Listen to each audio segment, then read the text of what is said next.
kenapa sih aspek keamanan produk hewan menjadi penting dalam penyediaan pangan bergizi untuk anak-anak sekolah Ibu? Dalam makan bergizi gratis tentu saja kita melihat kecukupan gizi ya, apa saja yang dibutuhkan. Yang pasti produk sumber protein harus jadi keharusan untuk menu dalam MBG. Nah, produk hewan itu salah satu bahan yang menjadi menu makan bergizi gratis yang disukai. Jadi anak-anak biasanya kalau kita tahu untuk produk hewan itu ada daging ayam misalnya, susu atau telur. Nah, jarangnya ada yang nggak suka untuk produk hewan tersebut. Nah, tapi ternyata tidak hanya manusia yang suka Mbak Salsa.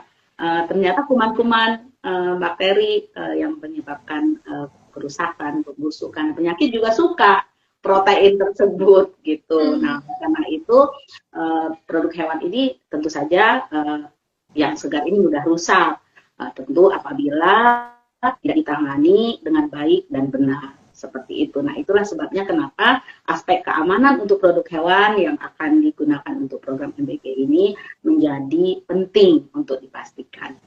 Kira bagaimana cara menjamin bahwa pangan asal hewan dalam program MBG ini benar-benar aman dan layak dikonsumsi? Ya.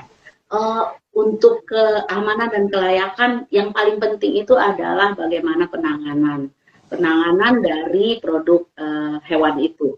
Nah, mulai dari penyediaan penyimpanannya disimpan dengan baik dan benar, tidak menyebabkan kerusakan, kemudian bagaimana mengolahnya juga, kemudian bagaimana menyajikan, terus kemudian ada pengawasan di setiap rantai produksi produk hewan itu, dan yang paling penting juga harus ada edukasi dan sosialisasi untuk setiap stakeholder yang terlibat dalam penyediaan makan bergizi gratis ini, mulai dari bahan baku, dapur SPPG-nya sendiri, kemudian juga dengan anak-anak sekolah yang akan mengkonsumsi, sekolah-sekolah yang menangani produk MBG ini yang akan diberikan ke anak sekolah, mereka juga harus paham bagaimana menangani produk hewan maupun pangan asal hewan yang sudah jadi.